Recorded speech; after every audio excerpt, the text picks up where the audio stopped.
Graça e paz, igreja do avivamento, povo que vai morar no céu, glória a Deus. Estou feliz de mais uma vez poder estar aqui com os irmãos. Estive ministrando aqui ontem na rede de jovem, a convite do presbítero Joabe, foi uma bênção, onde falamos sobre missões, e hoje não será diferente. Eu tenho uma palavra de Deus para a sua vida. Deus já falou ao meu coração, e eu espero que nesta noite Ele venha falar ao seu coração, como já tem falado com o meu, através da sua palavra. Nós vamos meditar um pouco em uma palavra que se encontra no livro do evangelista Mateus, no capítulo de número 12.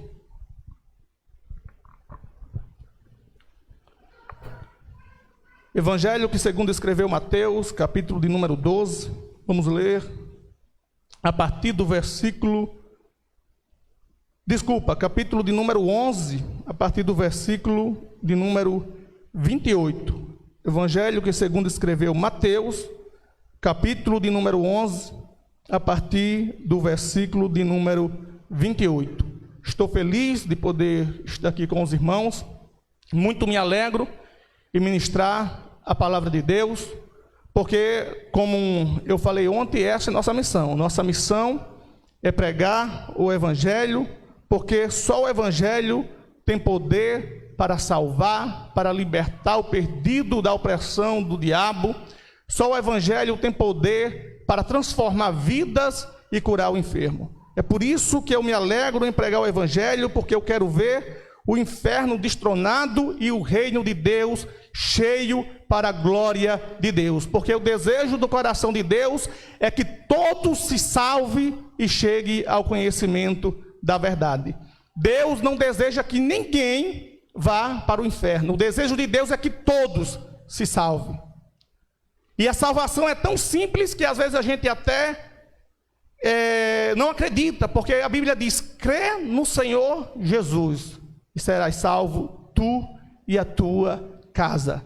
A salvação é pela fé no Filho de Deus. Se você crê em Jesus, como diz as Escrituras, ou seja, crê no sentido original da palavra, que é fidelidade, crê sendo fiel, você vai ser salvo. Amém? Evangelho de Mateus, capítulo de número 11, vamos ler a partir do versículo de número 28. Quero pedir àqueles que podem, que fiquem de pé junto comigo, para nós fazermos essa leitura. O costume que eu tenho de colocar a igreja de pé em reverência à palavra de Deus. Eu sei que alguns não podem, então aqueles que podem e que têm suas Bíblias, por favor, faça isso junto comigo. Vinde a mim, todos os que estáis cansados e oprimidos, que eu vos aliviarei. Tomai sobre vós o meu jugo, e aprendei de mim, que sou manso e humilde de coração, e encontrareis descansos para as vossas almas. Porque o meu jugo é suave, e o meu fardo é leve. Repita comigo: porque o meu jugo é suave e o meu fardo é leve. Senhor nosso Deus, nosso Pai, nós te agradecemos por tua palavra, Senhor, vida. Nós queremos nesta palavra, Senhor, nós cremos que esta é a tua palavra, inspirada pelo teu Espírito, e que o Senhor venha, meu Deus, nos ajudando a entender, meu Deus, a tua vontade, o teu querer, o desejo do teu coração, Senhor, para nossas vidas. Que o Senhor continue conosco, nos abençoando, através da ministração da tua palavra, Senhor, em nome de Jesus. Amém.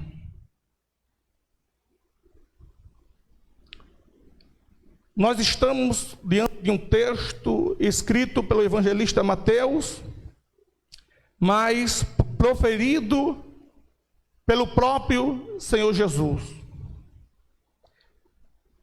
E eu gostaria de ministrar uma palavra ao seu coração dentro desse texto, subordinado ao tema: as duas consequências da salvação. Jesus, quando ele faz esse convite que tem dois aspectos. O convite de Jesus, ele é pessoal e ele é universal. Pessoal porque ele diz: vinde a mim. Ele convida o pecador a vir a ele.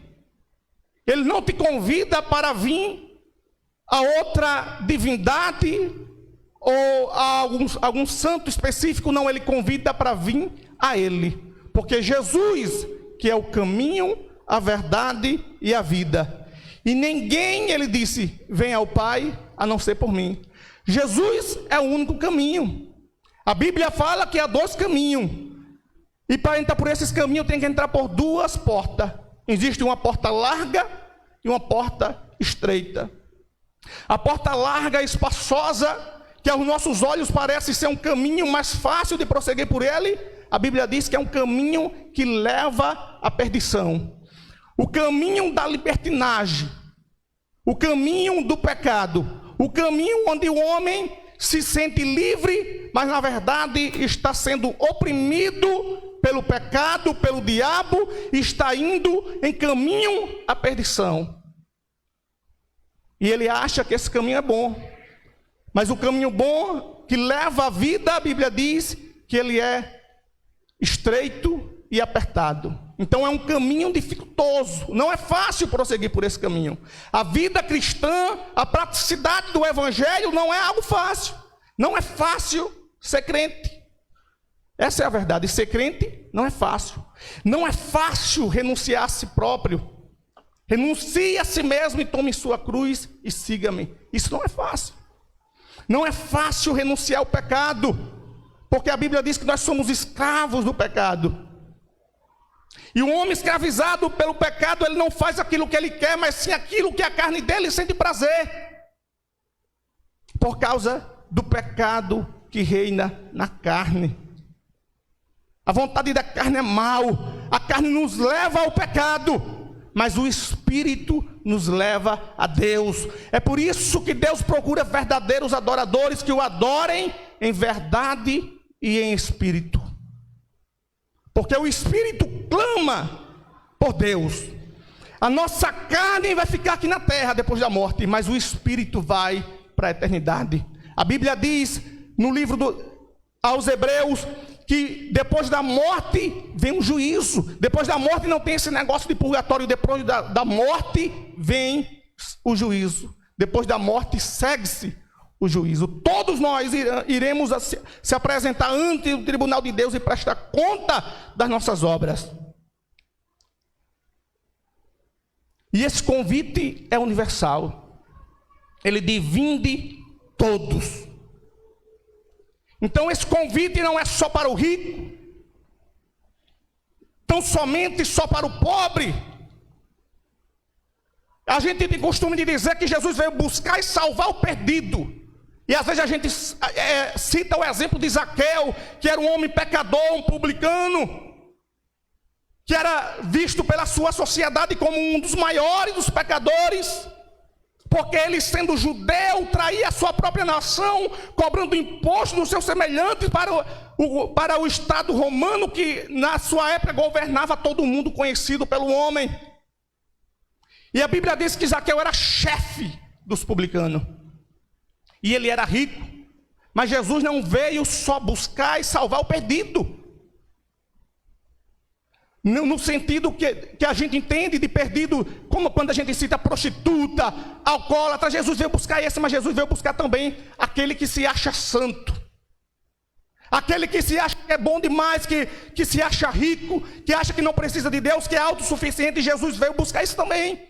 Mas cabe a nós pregar o evangelho para essas pessoas, para que elas também se coloquem na posição de pecador, porque a Bíblia diz que todos pecaram e destituídos estão da glória de Deus. Todos nós somos carentes de salvação. Jesus, quando ele veio a essa terra e morreu lá na cruz, lá no Monte Calvário, e disse: está consumado, ele fez esse sacrifício. Ele se ofereceu por todos, pelo alto, pelo baixo, pelo preto, pelo branco, pelo pobre, pelo rico, por todos. O convite de Jesus é universal. A igreja, ela não está presa a uma placa. A igreja, ela é universal. A gente não trabalha para a igreja nacional. A gente trabalha para o reino de Deus. Por isso que a gente não prega só aqui na cidade. A gente prega quando a gente tem oportunidade. Lá em Natal, onde quer que a gente esteja, a gente tem que pregar o evangelho, porque o convite é universal. E quem Jesus convida? Vinde a mim, todos os que estáis cansados e oprimidos. Ele convida o cansado e o oprimido. Então, se você se acha que está carregando um fardo pesado demais com o pecado, é você que Jesus tem chamado. Jesus, ele chama você que está sendo oprimido pelo pecado, que quer fazer o bem e não consegue por causa do pecado que reina na tua carne. Mas Jesus veio buscar e salvar o cansado e o oprimido. E aquele que convida, ele é manso e humilde de coração.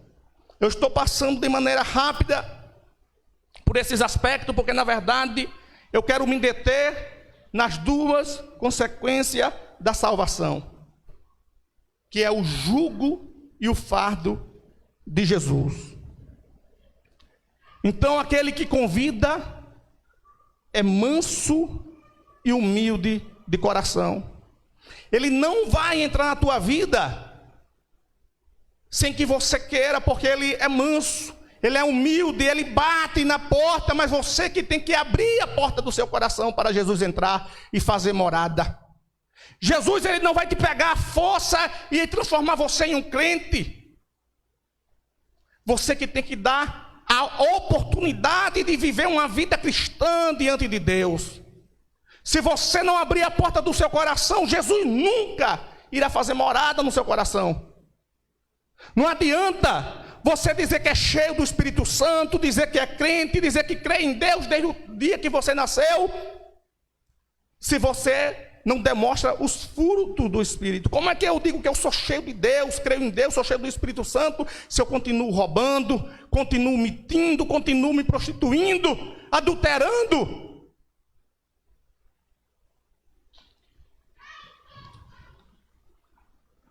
Na época que Jesus escreveu esse texto, existia duas escolas rabínicas muito famosas, que era a escola de Shammai e a escola de Hillel. Eram escolas doutrinárias, rabínicas, que tinha a sua corrente teológica específica. E quando Jesus fala desse jugo e desse fardo, às vezes a gente acaba achando que é algo ruim.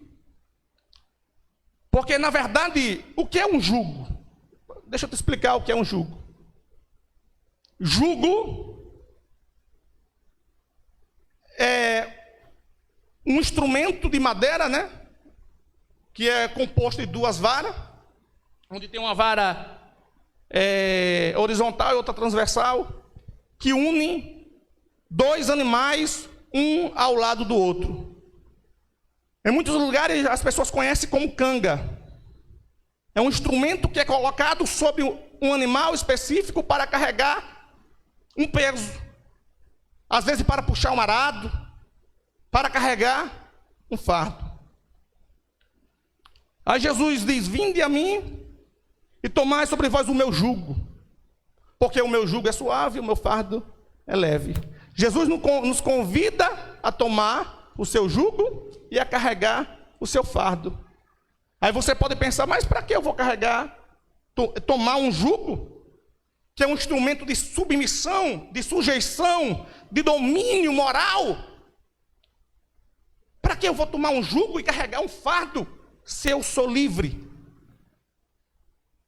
Na verdade, você acha que você é livre, mas ninguém vive sem um jugo ou sem carregar um fardo.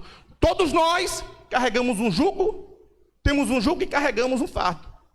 Se você não toma de livre e espontânea vontade o jugo de Jesus, que é um jugo suave, e não carrega o seu fardo, que é um fardo leve, você automaticamente está carregando um fardo pesado e já tomou um jugo pesado, que é o jugo do mundo, o jugo do pecado, o jugo do diabo.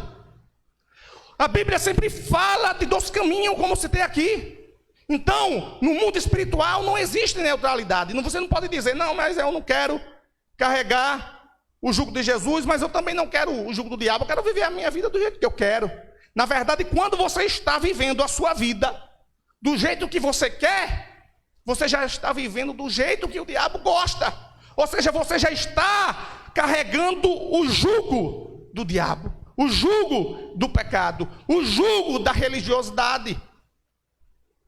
Você já está caminhando pelo caminho largo, porque na Bíblia é assim: quem não está com Deus, está contra Deus. Ou você está com Deus ou não está com Deus. Deus quer salvar todos, mas para que Ele lhe salve, você tem que vir a Ele. Ele disse: vinde a mim. Quando você não vem, você acaba abrindo legalidade para o pecado atuar na sua vida, para Satanás e os demônios fazer morada dentro de você, para lhe oprimir com o pecado, para lhe levar à perdição, às vezes, muitas vezes de maneira sutil.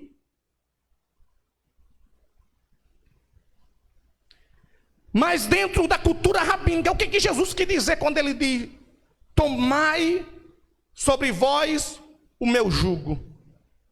Na verdade, Jesus estava falando a uma comunidade judaica, e os rabinos sabiam, os judeus sabiam que ele não estava falando de um instrumento que unia dois animais, ele estava falando de um conjunto doutrinário, de um conjunto de regras doutrinárias. Jesus estava dizendo para as pessoas que estavam ouvindo: olha, deixai o jugo dos fariseus, que é pesado, que eles artam fardos pesados e colocam sobre as costas de vocês, sobre o jugo de vocês, para que vocês carreguem, mas ele mesmo com os dedos não consegue movê-lo, não querem movê-lo. Jesus estava dizendo: olha, deixa esse fardo pesado da escola de Shammai, da escola de Hilel, dos fariseus, dos escribas, e tome sobre vós o meu jugo, ou seja, o meu ensinamento. Que ensinamento é esse? O ensinamento que ele proferiu lá no Sermão da Montanha, lá no Evangelho de Mateus, no capítulo de número 5, onde ele começa no capítulo de número 5 esse sermão, e vai concluir no capítulo de número 7 falando sobre o juízo final. Que ele vai dizer que naquele dia muitos aparecerão diante dele dizendo: Senhor, mas nós fizemos tantas maravilhas em teu nome, curamos enfermos, profetizamos, falamos em língua. E Jesus vai dizer: apartai-vos de mim, vós maldito, que praticais a iniquidade. Então aqui a gente já vê outra coisa, que na verdade dons espirituais, milagre não salva ninguém. O que salva é praticar a justiça de Deus. O que salva é viver na praticidade do Evangelho. Deus não vai te salvar porque você fala em línguas. Deus não vai te salvar porque fez um milagre na sua vida, te curou de enfermidade. Deus não vai te salvar porque você curou muitas pessoas impondo as mãos sobre elas. Ele vai te salvar se você praticar a justiça. Ele vai até comparar que pratica a justiça com o homem que edificou a sua casa sobre a rocha, que veio os ventos, veio as tempestades, ou seja, veio as tribulações dessa vida, mas ele não caiu porque ele estava firmado sobre a rocha. Porque aquele que é edificado sobre a palavra, esse não cai, mas permanece para sempre. São como os montes de Sião, que não se abalam, mas permanece para sempre. Se você crer nesta palavra, erga a sua voz, aplauda ao Eterno, aplauda a palavra de Deus, o Verbo encarnado.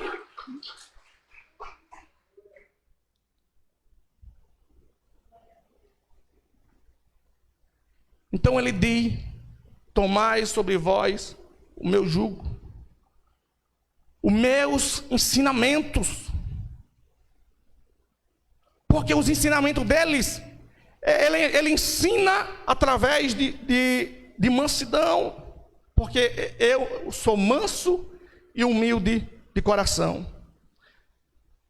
O ensinamento de Jesus não é um ensinamento imposto. Ele te mostra o caminho, mas ele te dá a liberdade de você escolher se você vai cumprir ou se você não vai cumprir, se você vai vir ou se você não vai vir.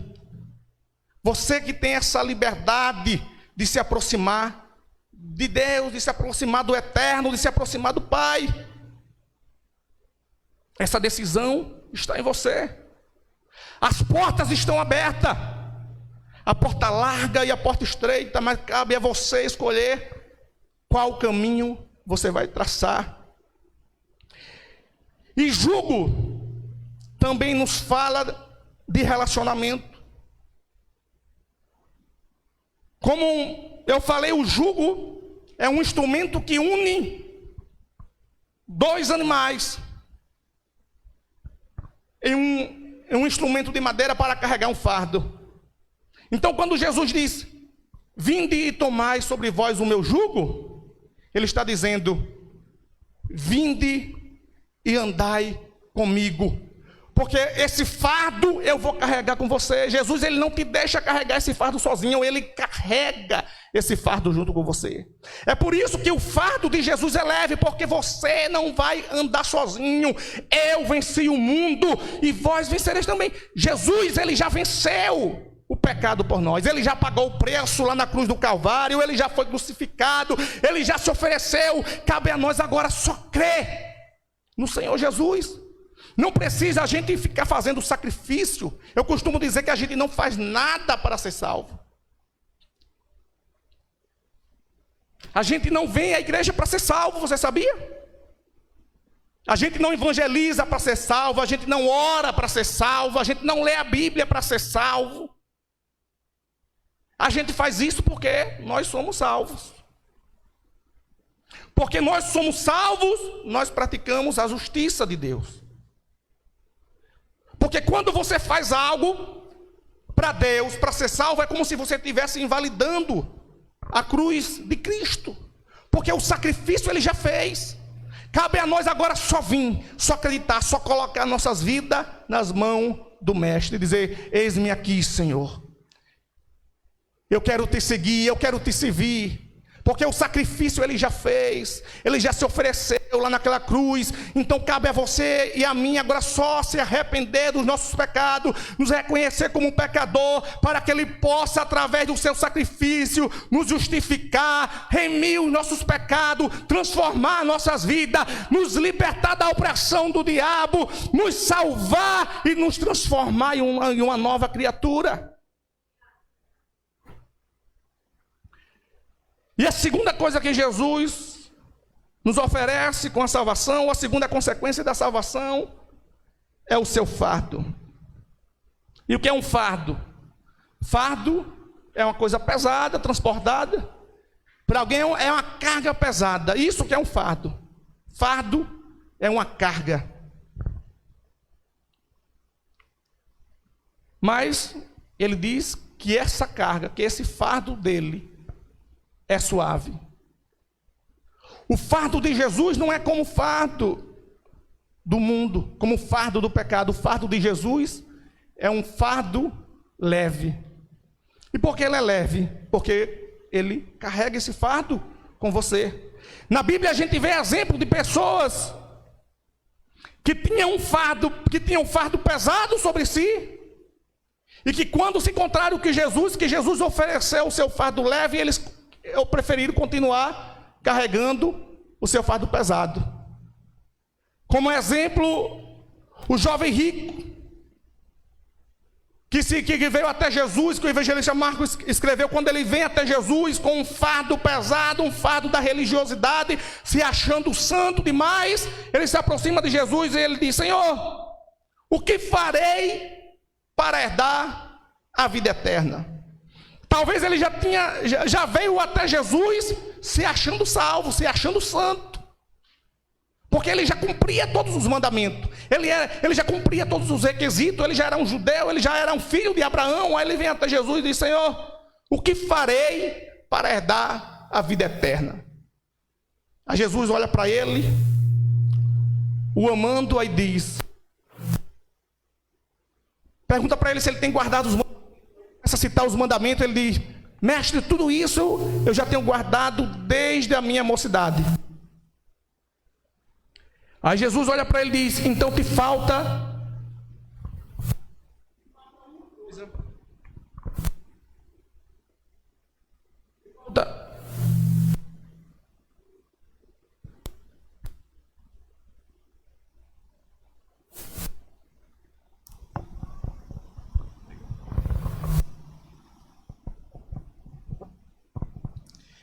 só uma coisa. Vai, vende tudo o que tens e dá aos pobres. Aquele homem, depois de ouvir essa palavra, se sentiu pesaroso por causa das suas muitas propriedades, por causa do amor ao dinheiro, do amor ao pecado. Ele preferiu continuar carregando o seu fardo pesado. Quantos de nós não ouvimos esse convite? Ou quantas pessoas não ouvem esse convite e acabam não dando crédito por esse convite, mas ele: não, eu não vou não, porque eu vou ter que deixar a cachaça, vou ter que deixar as farras, vou ter que deixar as menininhas. O que a minha família vai achar, o que meu pai vai achar, o que meus amigos vão achar depois que eu me tornar crente. Aí as pessoas preferem estar carregando esse fardo, ou seja, o fardo da conveniência. Preferem estar carregando o fardo do pecado, ao receber o fardo de Jesus, que é um fardo leve. Um fardo que vai te trazer paz e descanso para a tua alma, que vai te trazer a certeza da salvação, porque o homem acha que essa vida aqui é tudo, mas na verdade isso aqui é só o começo, porque a tua vida vai começar depois da morte, que é a eternidade. A Bíblia diz: do que adianta o homem ganhar o mundo inteiro e perder a sua alma? Do que adianta você viver aqui regaladamente, tendo tudo o que você quer, fazendo tudo o que a sua alma, que a sua carne deseja, com muitas amizades, bebendo, fazendo o que você quiser, e no final perder a sua salvação? Aí eu te pergunto: será que vale a pena? Será que vale a pena viver uma vida desgarrada de Deus e no final perder a sua alma?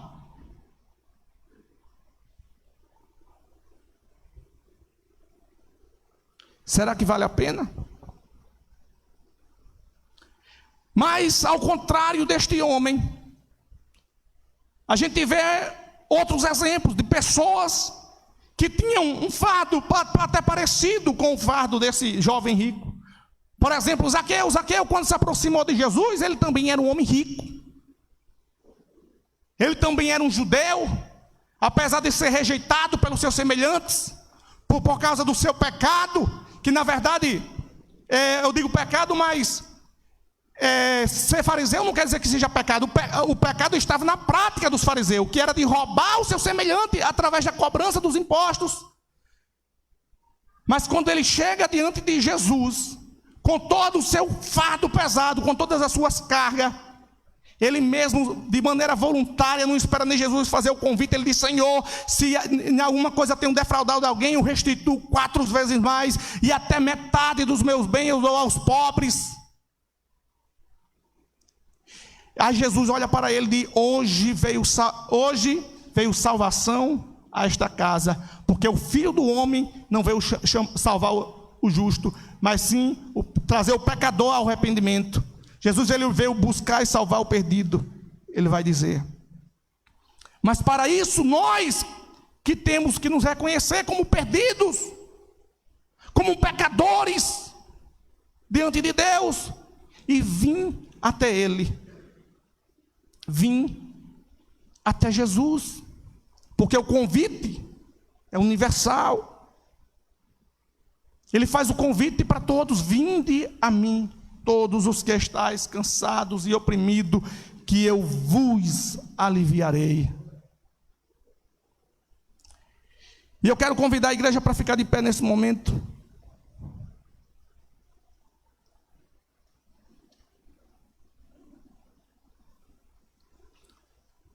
quero convidar você para fazer uma oração junto comigo. Quero pedir que todos façam essa oração junto comigo. Quero pedir o Ministério de Louvor que me ajude aqui também nesta oração.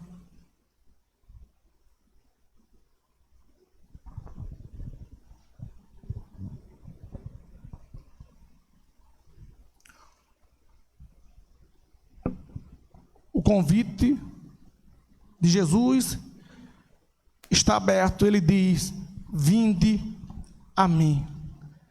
Vinde a mim todos os que estáis cansados e oprimidos, que eu vos aliviarei. Tomai sobre vós o meu jugo e aprendei de mim, que sou manso e humilde de coração, e encontrareis descanso para as vossas almas. Porque o meu jugo é suave e o meu fardo é leve. Às vezes você pode estar se encontrando em um jugo pesado da religiosidade. Às vezes você faz parte até de uma religião, mas você ainda não está tendo uma vida de santidade diante de Deus. Às vezes você está indo para qualquer uma outra igreja, sei lá, mas você acaba de sair da igreja e vai para uma farra, vai beber com seus amigos, e você mesmo vê que isso não é uma vida cristã, isso não é uma vida santa. E Jesus te convida nesta noite a deixar esse fardo pesado e tomar o seu jugo e aprender dele, que é manso e humilde de coração. Ore comigo.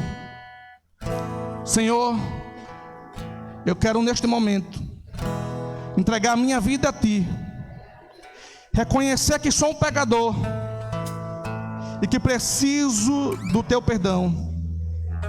Salva a minha vida, escreve o meu nome no livro da vida, em nome de Jesus, amém. Se você fez essa oração pela primeira vez e tem um desejo de aceitar Jesus, eu quero te convidar nesta noite para vir até aqui na frente, que eu quero fazer uma oração por você. Eu quero apresentar a sua vida diante de Jesus, quero apresentar a sua vida diante de Deus, para que Ele venha fazer morada no seu coração, para que o Espírito Santo faça morada dentro de você, para que você seja cheio da presença de Deus, para que Ele te ajude carregando o jugo com você, e te ajude na sua caminhada, e te ajude a ser santo como Ele é santo. Tem alguém para Jesus nesta noite que quer tomar essa decisão, que quer deixar essa palavra entrar no seu coração? Se tiver, vem aqui na frente que nós vamos orar por você. Oh, glória a Deus.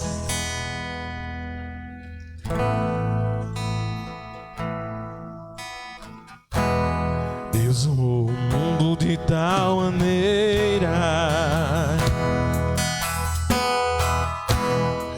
e deu seu Filho unigênito, para que todo aquele que nele crê tenha vida eterna.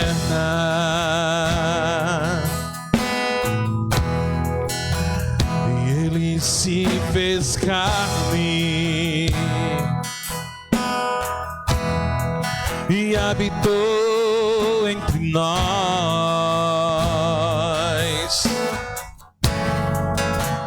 cheio de graça,